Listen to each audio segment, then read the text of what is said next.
Assalamu alaikum, how are you all? I hope you are all well. Today's topic is, how should we live our lives? What should we do in life? What is our way of life? What is the purpose of our life?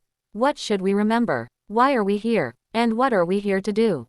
Let's understand. Always remember one thing. Never hurt anyone in your entire life. A person can forget everything, even the biggest problems in the world, but he can never forget what someone says. It is never easy to forget the pain he suffers, it is so difficult to forget. We forget when we say bad things to someone, or do bad things to someone. The person in front of us is also a human being like us. If we feel pain about something, the person in front of us also feels pain. If we feel pain, he also feels pain.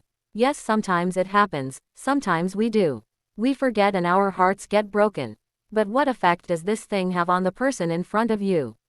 Whether it's for a few seconds or minutes, it can be a sad thing, or to make fun of something, or to teach something but in the wrong way, in anger. But in a rude way, you don't know it. You will only feel the pain of others when it happens to you.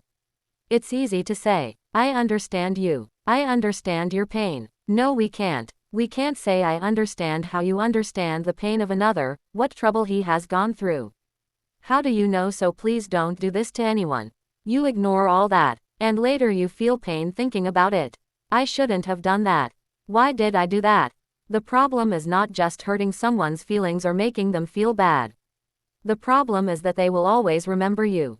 You said it once and forgot. It becomes a lifelong pain for that person. And whether they say something verbally or not, whether they express their pain or not, it is in their heart. This pain hurts them, and this becomes the biggest problem for you. Your test begins. If you have hurt someone, you will be forgiven only when that person forgives you. Until then, your forgiveness will not be accepted. No matter how many times you seek forgiveness from Allah, you must first ask forgiveness from that person. Let's assume that he forgives you. If you were forgiven, would your crime be forgiven? Was it right to hurt someone? Who gives rights to hurt someone? To hurt someone for the rest of their life for no reason. Think about it before it's too late. Understand that your anger, your attitude, your words can ruin someone's entire life. And the suffering he endured will end. The pain he endured for so long, will your forgiveness make that pain go away? Don't do anything that causes trouble for anyone. And not only for them, but for you too. May that trouble punish you in the sight of Allah. The punishment for one mistake will affect your whole life. Think before you do it. That's all for today. May Allah bless you. May Allah save us. See you later on another topic. Always remember all of Palestine in your prayers. Pray for Palestine too. Prayers for all Muslims around the world. Prayers for all humanity. May Allah keep everyone in His protection and safety. Amen. O Lord of the worlds, sign off.